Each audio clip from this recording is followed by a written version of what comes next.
kapal, ngunit ako pala'y nag-isang hangad, naghahangad ng isang katulad mo.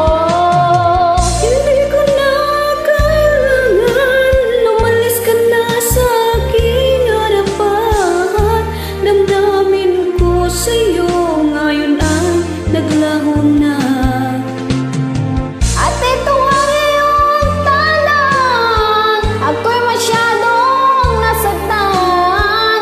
Pag-ibig at pagsuyo na kahit nasa luha, mababayaran mo.